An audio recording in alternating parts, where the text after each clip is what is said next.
திருநெல்வேலியில் தமிழ் புலவர் முருக பக்தர் வண்ணசரபம் தண்டாயுதபாணி சுவாமிகள் 1839 பிறந்தார். இயற்பெயர் சங்கரலிங்கம். தந்தையின் நண்பர் சீதாராம நாயுடுவால் முருகன் மீது பக்தி அதிகரித்தது. சிறு வயதிலேயே தமிழில் புலமை பெற்றிருந்தார். பூமி காத்தாள் என்ற அம்மனுக்கு அப்பெயர் வருவதற்கான காரணத்தை 8 வயதில் வெண்பாமூலம் பாடி விளக்கியவர். முருகனை பற்றி ஏராளமான பாடல்கள் பாடியதால் முருகதாசன் என்றும், திருப்புகழை பாடிக்கொண்டே இருந்ததால் திருப்புகழ் சுவாமிகள் என்றும் அழைக்கப்பட்டார். மேனி முழுவதும் திருநீரு, நெற்றியில் குங்குமம், இடது தோளில் வடகலை திருநாமம், வலது தோளில் தென்கலை திருநாமம் தரித்திருப்பார். அக்கமணி மாலை, பாதக்குரடு, கோவணத்துடன் தண்டாயுதம் ஏந்தி வலம் வந்ததால் இவரை தண்டாயுதபாணி சுவாமிகள் என்றனர் மக்கள். அகப்பொருளின் துறைகளை அமைத்து சந்தையாப்பில் வண்ணம் என்ற பெயரில் பாடல்களை பாடியதால் வண்ணசரபம் என்ற அடைமொழி சேர்ந்து கொண்டது.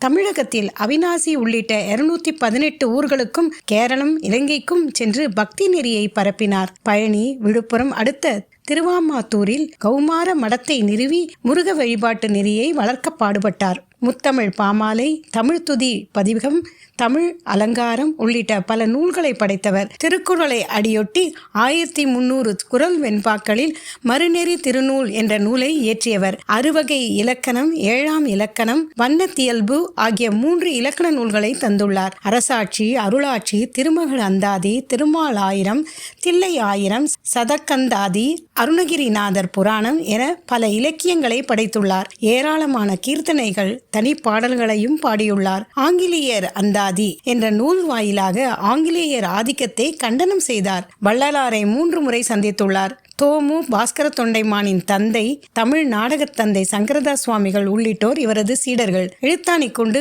ஓலைச்சுவடிகளில் இவர் 1,00,000 பாடல்கள் எழுதியதாக கூறப்படுகிறது. அவற்றில் 50,000 பாடல்கள் மட்டுமே கிடைத்துள்ளன. இறுதி காலத்தில் அரிசி உணவை தவிர்த்து பயிறு வகைகளை மட்டுமே உட்கொண்டார். 19ஆம் நூற்றாண்டில் முருகன் வழிபாடு தழைத்தோங்க பாடுபட்டவர்.